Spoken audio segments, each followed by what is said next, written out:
Hello students, welcome to easy math for JEE. I am Ujjwal Kaushik, your friend. जो भी students IIT JEE की preparation कर रहे हैं उनके लिए हमारा चैनल बहुत यूजफुल है। आज एक क्वेश्चन है, let T denote the greatest integer less than और equal to T, let F X is equal to X minus greatest integer of X, G X is equal to 1 minus X plus greatest integer of X, and H X is the minimum of F X and G X. X belongs to -2 to 2, तो हमें बताना है not continuous at exactly 4 point between in this interval range -2 to 2, continuous, not continuous, continuous. तो basically हमें continuity और differentiability के बारे में अपने ऑप्शन देखने हैं, अपना ऑप्शन चूज करना है। चलिए सबसे पहले यहाँ पे देखते हैं ग्रेटेस्ट इंटीजर ऑफ एक्स क्या होता है। ठीक है, तो ये होता है हमारा ग्रेटेस्ट इंटीजर ऑफ एक्स। मैं हमेशा अपनी क्लास में बार बार एक ही बात कहता हूँ कि जब भी एग्जामिनर आपके क्वेश्चन को थोड़ा सा ट्रिकी बनाना चाहेगा, वो आपके क्वेश्चन में greatest integer function, modulus function, fractional part function, logarithm function इनको इंट्रोड्यूस कर देगा। तो मैंने बहुत अच्छे से अपने चैनल पे इनकी वीडियो पढ़ाई है, प्लीज गो थ्रू दैट। तो देखो अब समझते हैं ग्रेटेस्ट इंटीजर ऑफ एक्स क्या होता है। ठीक है, कुछ नहीं है, मैं आपको एग्जाम्पल के थ्रू बता दूं। जैसे मान लीजिए हमें 5.677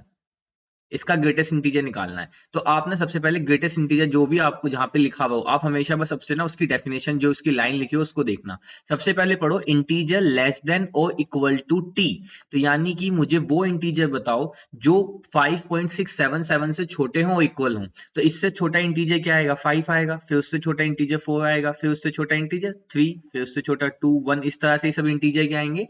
लेस देन और इक्वल टू टी। ठीक है, अब इस जो सीक्वेंस मिली है इसमें से ग्रेटेस्ट कौन सा है?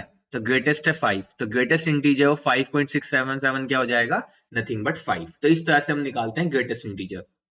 वहीं पे हम एक कॉन्सेप्ट और जानते हैं कि जो हमारा x होता है, कोई भी नंबर होता है, वो दो पार्ट से मिलकर बना होता है। एक तो ग्रेटेस्ट इंटीजर ऑफ x, यानी कि जो भी उसका ग्रेटेस्ट इंटीजर पार्ट है उससे, प्लस उसके फ्रैक्शनल पार्ट से। ठीक है, नहीं समझ आया? इसी 5.6 को समझते हैं। देखो 5.677 है, ये मेरा नंबर है।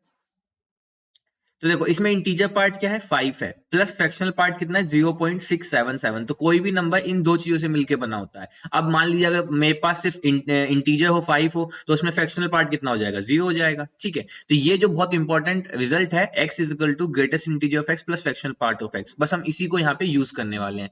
तो यहां से मैं ड्राइव कर सकता हूं, यहां से मैं क्या चीज ड्राइव कर सकता हूं? यहां से मैं कह सकता हूं कि जो मेरा ग्रेटेस्ट इंटीजर ऑफ x है, this is x minus fractional part of x। ये क्या हो जाएगा? x minus fractional part of x। अब देखो हमें यहाँ पे fx क्या गिवन था? fx गिवन था x minus greatest integer of x। ठीक है, तो मैं fx को क्या लिख सकता हूं? fx is equal to x minus, अब देखो x minus greatest integer of x, तो ग्रेटेस्ट इंटीजर ऑफ x की जगह पे मैंने वैल्यू रख दी ये x minus fractional part of x। तो देखो हम इसको रख देते हैं, तो बेसिकली क्या आ जाएगा? माइनस का x प्लस का फ्रैक्शनल पार्ट ऑफ x, क्योंकि एक माइनस था, x से x कैंसिल। तो बेसिकली मेरा fx जो आ गया वो आ गया nothing but fractional part of x। ठीक है, चलो अब gx पे चलते हैं। gx क्या गिवन है? gx गिवन है 1 minus x plus greatest integer of x, this is equal to 1 minus x plus, अब देखो again greatest integer of x की वैल्यू रख देंगे, तो क्या है? x minus fractional part of x, x से x कैंसिल, तो gx कितना आ गया? 1 minus fractional part of x। और हम जानते हैं फ्रैक्शनल पार्ट ऑफ जो होता है किसी भी नंबर का, वो बिटवीन क्या होता है? 0 to 1। ठीक है, देखो ये होता है 0 to 1, 1 पे ओपन इंटरवल होता है, 1 कभी हो ही नहीं सकता फ्रैक्शनल पार्ट, क्योंकि जैसे ही 1 होने जाएगा वो कंप्लीट नंबर बन जाएगा, है ना। आप देखो 5.66 है, तो लास्ट जो है 5.9999 समथिंग हो सकता है। ठीक है, और जीरो किस केस में हो सकता है? जैसे मैंने आपको पहले बताया था, अगर एग्जैक्ट इंटीजर है तो उस केस में फ्रैक्शनल पार्ट क्या हो जाएगा? 0 हो जाएगा। और यहाँ पे 5.9999 गिवन था, तो ये कहां से सकता है? 0 से 1 तक जाता है, लेकिन 1 पे ओपन रहता है। ठीक है, ये रेंज होती है मेरे फ्रैक्शनल पार्ट फंक्शन की। अगेन ये हम फंक्शन में बहुत अच्छे से पढ़ते हैं, तो आपकी इस पे अगर थोड़ी सी अच्छी ग्रिप है तो ये क्वेश्चन आपके लिए कुछ नहीं है। हमने अपना fx डिफाइन कर लिया, gx डिफाइन कर लिया। अब चलो hx पे चलते हैं। hx कहता है fx और gx का minimum when x belongs to -2 to 2। तो यहाँ पे चलिए अपना चित्र बना लेते हैं। जैसा कि हम जानते हैं चित्र बहुत जरूरी चीज होती है हमारे क्वेश्चन को सोल्व करने के लिए। इस क्वेश्चन के लिए तो सिर्फ डायग्राम ही, अगर आपको डायग्राम आता है क्वेश्चन ओवर। चलो तो सबसे पहले हम fx को ड्रॉ करते हैं। तो fx मैंने ब्लू से लिखा है, तो मैं ब्लू से ड्रॉ करने की कोशिश करूंगा। तो यहाँ पे है मेरा ये 0, यहाँ पे मान लीजिए मैंने ले लिया 1, यहाँ पे ले लिया मैंने 2, यहाँ पे ले लिया मैंने 3, इसी तरह से यहाँ पे मैंने ले लिया -1, this is -2 and this is -3। ठीक है, अब मुझे डिस्कस करना है -2 से 2 के बीच में। ठीक है, तो मेरा डोमेन फिक्स है, -2 से 2 के बीच में मुझे बात करनी है। अब fx is equal to fractional part of x। देखो वीडियो थोड़ी सी लेंथी इसलिए भी हो सकती है कि मैं ना ईच एंड एवरी स्टेप आपको बताने की कोशिश करता हूँ। मैं हमेशा ये कोशिश करता हूँ कि जितना भी कॉन्सेप्ट कवर हो रहा है क्वेश्चन में, वो मैं आपको, अगर आपको नहीं पता तो मैं आपको वीडियो के थ्रू बता दूं, अगर आपको पता है तो वेल एंड गुड, उसका रिवीजन करा दूं। अब देखो अगर हम फ्रैक्शनल पार्ट ऑफ x का ग्राफ ड्रॉ करना चाहें, तो देखो क्या होगा, जब x की वैल्यू 0 होगी तो उसका फ्रैक्शनल पार्ट क्या होगा, एग्जैक्ट 0 होगा। जैसे जैसे 0.1 होगा तो फ्रैक्शनल पार्ट 0.1, 0.2, 0.3, तो फ्रैक्शनल पार्ट का ग्राफ जाएगा इस तरह से।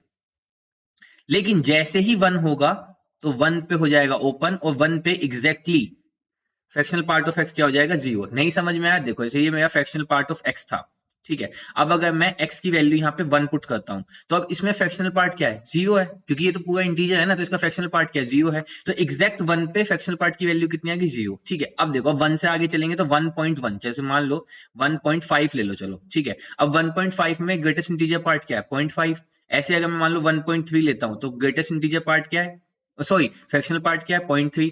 ऐसे ही मान लीजिए मैं 1.9 लेता हूं तो फ्रैक्शनल पार्ट क्या है, 0.9। तो इस तरह से इसका ग्राफ भी कैसे जाएगा, इसी तरह से, और 2 पे क्या हो जाएगा ओपन, और 2 पे एग्जैक्टली पॉइंट आ जाएगा ये।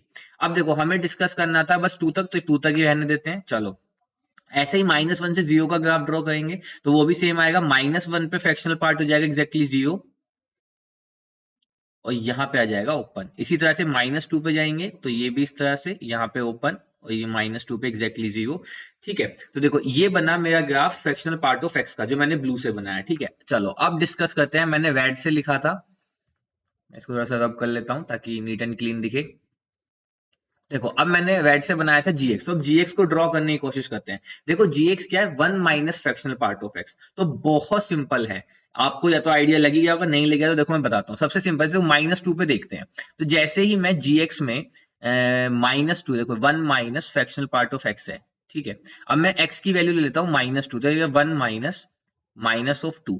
अब देखो -2 का फ्रैक्शनल पार्ट क्या है, एग्जैक्टली 0, तो यानी कि इसका ये आ गया 1 -0, तो ये आ गया 1, ठीक है। ये था मेरा g ऑफ x, ठीक है। तो यानी कि जो -2 है उस पे एग्जैक्टली वैल्यू क्या आई, 1।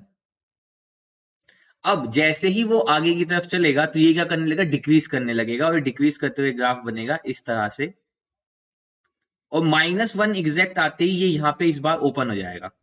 समझ पा रहे हैं, क्योंकि -1 आते देखो फिर से क्या होगा, वो एग्जैक्ट यहाँ पे पहुंच जाएगा इस वाली जगह पे, जब ये 1 की लाइन है ना, तो यहाँ पे ये डार्क वाला हो जाएगा, और फिर ये ग्राफ बन जाएगा इस तरह से, ये ऐसे ओपन। अब की बार ये रेड वाला डार्क, ये ओपन, यहाँ पे रेड वाला डार्क, ये ओपन, ठीक है। अब आप समझ पा रहे होंगे, जब हमने ब्लू वाला ग्राफ बनाया था तो उसका जो डार्क सर्कल और उसका होलो सर्कल कहाँ था, वो आपको क्लियर होगा, 1 माइनस एक्स के लिए जस्ट अपोजिट होगा, एक्स इक्वल टू 0 पे वैल्यू 1 आ जाएगी, ठीक है। और जैसे ही वो 0 होने जाएगा तो एग्जैक्टली वैल्यू क्या आ जाएगी, अप करके 1 पे चली जाएगी, ठीक है। तो ये आया ग्राफ बेसिकली। तो देखो अब मुझे क्या करना था, जीएक्स मुझे जो चूज करना, एचएक्स जो चूज करना था, मिनिमम ऑफ एफएक्स और जीएक्स चूज करना था। देखो मिनिमम है तो मैं क्या करता हूँ, मिनिमम -2 से शुरू करते हैं, तो ग्राफ होगा ये। अब देखो ये कहाँ पे इंटरसेक्ट कर रहा होगा, तो आपको पता होगा ना, 0.5 पे ये आपस में इंटरसेक्ट कर रहा होगा, और फिर उसके बाद यहाँ से घूम जाएगा ये, फिर ये, अच्छा इससे ये अच्छा नहीं लगा, किसी दूसरे कलर से बनाते हैं, चलो ठीक है। तो देखो अब मिनिमम मुझे देखना है, तो मिनिमम क्या है यहाँ, इस पॉइंट 1.5 तक ये मिनिमम था, उसके बाद ये रेड वाला मिनिमम हुआ,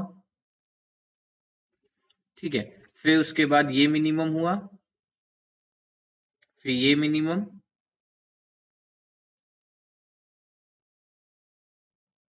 ठीक है। तो यहां से ये पॉइंट करके इस तरह से मेरे पास -2 से 2 के बीच जो मेरा ग्राफ आ गया, वो मेरा ग्राफ ये आ गया। फॉर सिंप्लिसिटी मैं हल्का सा आपको यहाँ पे ड्रॉ करके दिखा देता हूं, ठीक है। ये आ गया मेरा ग्राफ बेसिकली किसका, एचएक्स का, ठीक है। तो अब देखो मुझे क्या डिस्कस करना था कि डिफरेंशियबिलिटी कहां पे है, ठीक है। Not continuous at exactly 4 point. देखो -2 से 2 के बीच में मेरा ग्राफ पूरा कंटिन्यूअस है, कहीं भी ब्रेक नहीं हुआ, तो कंटिन्यूअस तो है। अगला ऑप्शन है कंटिन्यूअस है but not differentiable eight more than 4 point. अब देखो डिफरेंशियबिलिटी की बात क्या होती है कि जहां पे भी, जिस भी जगह पे मेरे ग्राफ में शार्प एजेस आते हैं, शार्प कर्व्स आते हैं, वहां पे मैं कहता हूं मेरा फंक्शन डिफरेंशियबल नहीं होगा। तो अगर मैं देखूं तो देखो, एक यहाँ पे डिफरेंशियबल नहीं होगा, 2 यहाँ पे नहीं होगा, 3, 4, 5, 6, 7। तो देखो इन 7 पॉइंट पे मेरा फंक्शन जो होगा वो डिफरेंशियबल नहीं होगा। तो देखो ये ऑप्शन सही है कि continuous in -2 2 but not differentiable eight more than 4 point. तो देखो 7 पॉइंट पे डिफरेंशियबल नहीं है, तो इसका मतलब यहां से जो है मेरा option 2 is my right answer. तो option 2 is my right answer. I hope you are able to understand the video. If you have still doubt, you can ask to me into the comment box. Thank you very much. Please subscribe the channel. Be happy.